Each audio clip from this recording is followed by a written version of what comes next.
Недоволно млеко, што на вистина помага? Најдобри храни, пијалоци и навики за зголемување на производството на млеко. Многу мајки се загрижени за ниското производство на млеко, но во повеќето случаи производството на млеко може да се подобри со правилните чекори.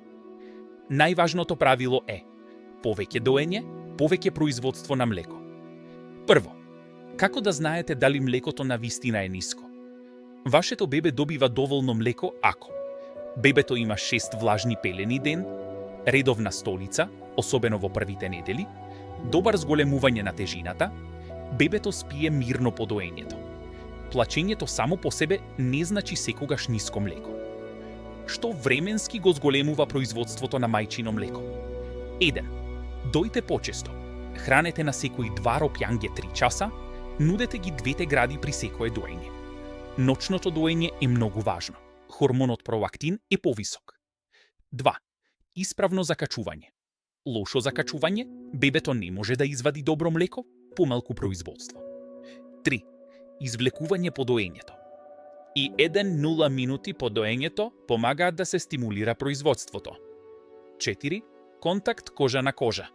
Многу моќно за зголемување на хормоните и производството на млеко. Најдобри храни кои поддржуваат производството на мајчино млеко. Овие храни поддржуваат енергија, хормони и хидратација. Храни богати со протеини: пилешко, ќурка, риба. Јајца, леќа, граф, наут. Јогурт, сирење. Ореви, бадеми, ореви. Здрави јаглехидрати. Овес, многу добар за снабдување со млеко. Кафеав ориз. Леп од цело зрно. Компир. Зеленчук овошје. Моркови, спанаќ, брокула. Слапки компири. Јаболка, банани, бобинци. Здрави масти. Маслиново масло. Авокадо. Сенки. Ленено семе, сусам, сончоглед. Најдобри пијалоци за мајки кои дојат. Вода. Најважно. Топли супи. Многу добри. Млеко, ако се толерира. Природни овошни сокови. Не премногу. Чаеви од билки безбедни за доење.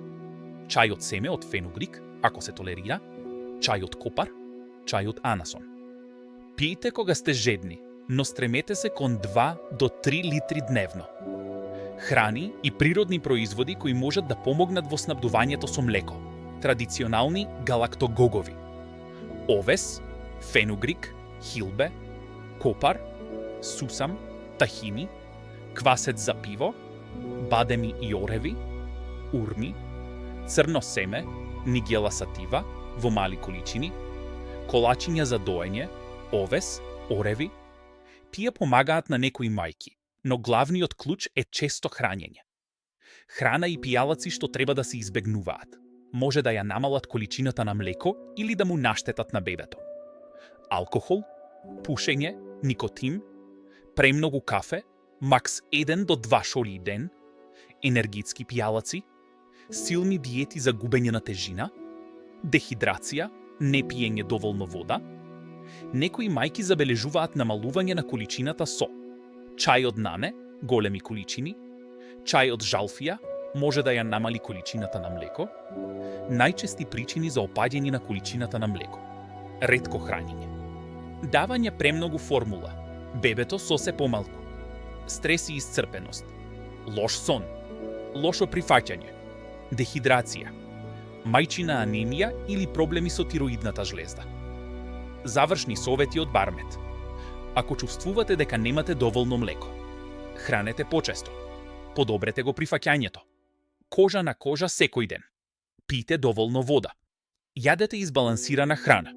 Овес, супи, протеини, ореви. Количината на мајчиното млеко се подобрува со стимулација и трпение. Ако бебето не добива на тежина или има неколку влажни пелени, консултирајте се со вашиот педијатар. Бармет. Медицински совети за родители. Силна мајка, здраво бебе.